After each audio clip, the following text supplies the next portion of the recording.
Well, we didn't have anything super crazy happen last night. Mike Taylor, he was sleeping right over there.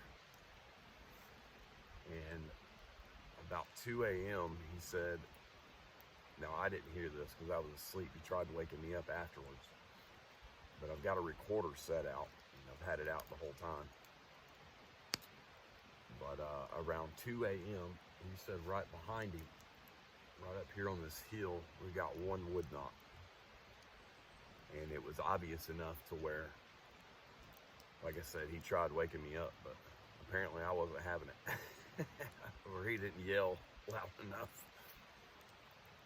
But that's pretty much all that happened.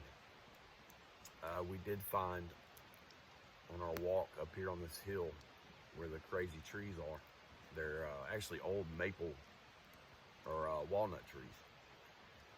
And we made a video last night of, it looks like one single rock is off alone by itself, and there is a pile of walnuts that it looks like someone or something was sitting there cracking the walnuts on that stone. But that's just speculation. We also found a blind over here, but this is, it could have possibly, it looks more like a human blind than anything. Maybe a deer hunter put it up, I don't know. But that's pretty much all that happened yesterday. Like the area, we've walked it before, but we've never camped out here. It's a good area, it's pretty. It's kind of spooky a little bit, but pretty neat. But I did want to tell a story that Mike told me, and him and I haven't talked in a while. He has been doing a week straight. Let's see, he did 3 weeks. So he did 1 week at the Appalachian Trail, took a week off, did another week on the Appalachian Trail, took a week off, and did another week on the Appalachian Trail. Well, he was up in North Carolina. The reason why I'm telling this, and he's not, is he just doesn't like being, he doesn't like being on camera. Just not, I don't think very many people do like being on camera. But anyway, he said I could tell the story. He came to an area where it's got just a little lean-to camp on the Appalachian Trail right next to a spring. And he came in, got water, went and unpacked, and got underneath the shelter. And he was laying there, it was dark. He could hear people coming. It sounded like 2 people talking. He said it almost sounded Russian. He couldn't understand them. In fact, he thought it was probably, somebody from another country. Well, he took his flashlight out and shined it over there in the area, just to let them know, hey, another camper's over here. Well, nobody said anything, and the voices quit. So he's laying there, and all of a sudden, it sounds like they're basically breaking branches and limbs. They're not making any noises, no more talking, nothing. Just a bunch of breaking and snapping. He said it was pretty big stuff. Stuff at least as big as this. It sounded like they were breaking. This went on for a while. Still thought it was campers. Now,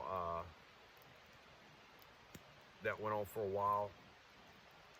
He got up the next morning. He got up real early. He figured that they would have to head out and go right past him. It was the only way out, or they would have to turn around and go the other way. So he got up real early, and got everything ready and got up and looked around, and he didn't find anybody. There was no campers. He didn't even find all the wood that had been broken, which he said it finally, believe it or not, it finally dawned on him that, man, maybe that was, that's Sasquatch activity. You hear it all the time. Speculated that they have a language. And lot of people call it samurai chatter. He said it sounded like Russians. So he started thinking, well, that's, you know, no way to prove it, but, you know, maybe that's what it was. So he took off. I can't remember how many miles he said he was away. Maybe 10 miles, 5-10 miles down the trail. And he's at the top of this mountain, and the Appalachian Trail runs right on the ridge of the mountain. And on either side is a drop-off. Well, as he's walking across this mountain trail on the top of it, he sees two people. One is bigger than the other from a distance, silhouette, that come up the side of the mountain, go over the trail, and back down the side of the mountain. Now, he's out in the middle of nowhere. And but he's thinking, well, maybe there's a T-section where another trail comes across the ridge top right there that he doesn't realize is there. So he keeps going, and he gets to the point to where he saw the two figures cross the trail, and it drops down about 4 feet, and then the trail keeps going. And he's standing there looking, and he realizes that he saw these individuals from the waist up, which I guess it struck him that, geez, these things were probably 7-8 feet tall. And he's real hesitant because he didn't get a super good look, but he feels like that was probably Sasquatch. It made no sense that they would come up where they came up on the mountain. There's no trails, no nothing. Cross the ridge top right there for, the trail's 3 feet wide, and then drops down the other side of the mountain. But he was pretty excited to tell me about that. The human mind is, I think it works, well, we all kind of know this, it works in ways to protect us. And I told him, as much as I'm into, the topic of Sasquatch, if I'm out somewhere by myself, now he's doing trail runs and, hiking the Appalachian Trail. He's taking as little weight as he can carry, just a little bit of food. He takes water filtration with him. His goal is to walk as far as humanly possible in a certain amount of time. He's not out there doing Sasquatch research. But I told him, man, you would think that when that activity happened that, the first thing he would think was Sasquatch. And he didn't. And I think a lot of that has to do with the fact that when you're by yourself in the middle of nowhere, you probably don't want to know what it is, and he kind of agreed with that. But, a lot of these things happen all the time that just don't make sense out here in these wilderness areas. But I thought it was pretty cool stories, and I will include the video from last night where we did our walk. We walked down the creek, took the thermal, and walked around and found that walnut pile and everything. That was pretty cool. But we like this area. We're probably going to come back out here again. So that is pretty much it.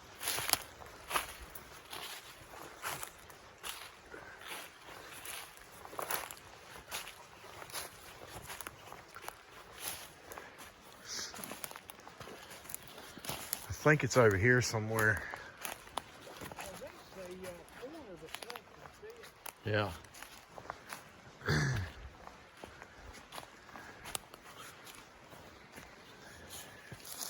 There's no telling what that was.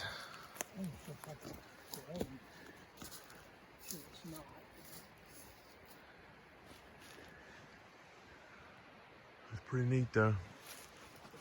Pretty neat looking.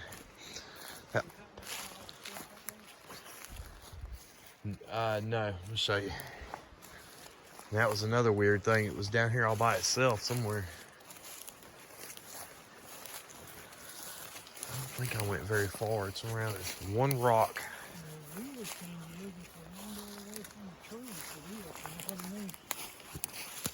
one big rock. There it is, right there. It's like a pile of them. Yeah, it is. And then there's one rock right there. And then look how far it is from the tree. I know, it's nowhere near the trees. And it's not. It would almost have to roll.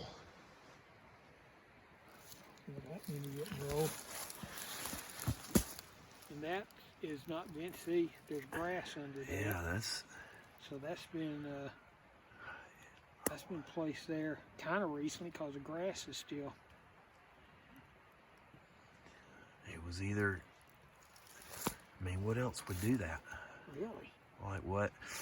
Would an animal go to the effort of gathering it up, bringing it over here? I mean, that's awfully neat, too. Well, that rock's been brought here too. See the grass? Right.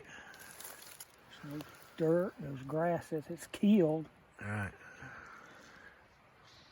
It's weird. There was I told you. And odds of me finding it tonight are pretty slim, but there's a weird pile of poop, almost human looking out here somewhere.